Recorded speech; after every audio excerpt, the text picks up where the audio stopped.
I don't think the trends for 2014 are any different than any other year.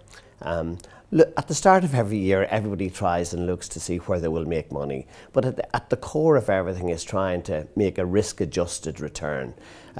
So the metrics change in various asset classes, but the same principle holds of trying actually to manage your risk, looking at your situation and managing the risk.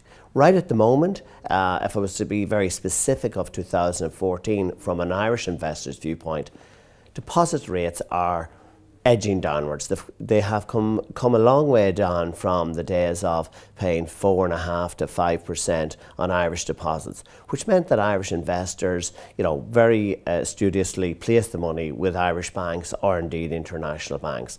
Now the equivalent rate is probably 1.92% for the year, and you're also facing into a situation where it's sturdible. So for Irish investors, the landscape has changed, and I think you will see a little bit more risk being taken by Irish investors. And I think equities, or offering a little bit better return in a low interest rate environment will begin to attract investment. So really, what is the best investment or looking forward? It really has to be determined by the individual, by their risk perspective, and actually by what age they are really, because I think that's where it has all gone wrong, where people have taken on too much risk in a particular asset class. So risk, the same principles apply of trying to get the best return for a level of risk, but you must determine your risk level.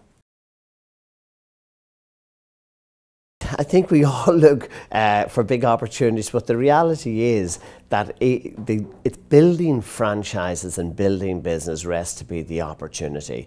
I think the days of transactional activities and quick wins, they're not over in particular sectors, maybe the techie sector.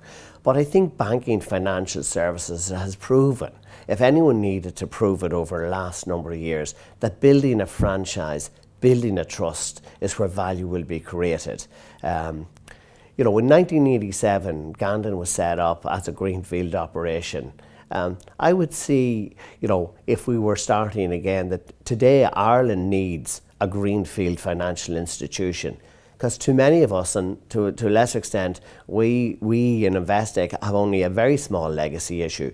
But when you concentrate on legacy, even any part of your day, you're restricted from looking at the future.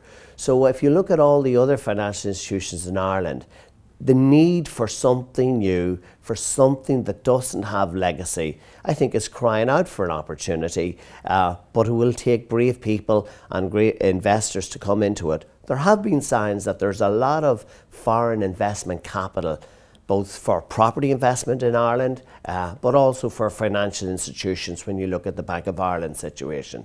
So I think if I was looking at the opportunity, it is for a greenfield financial institution without legacy to try and capture the market, to buy and build trust for all the consumers in Ireland who frankly have been let down by our financial institutions.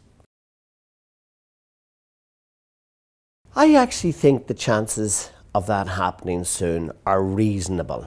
And the reason I feel that it's a possibility is we have come to terms in Ireland with our legacy issue, but it's still absorbing too much energy.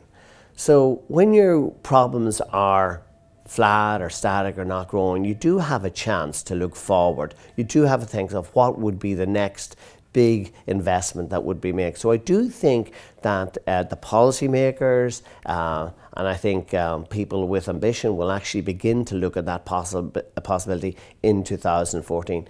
If you look at the UK and some of the new banks, Metro Bank, etc., they have moved on into that arena for a lot of the same reasons that I think the challenge in Ireland is there, and people can actually look positively in that.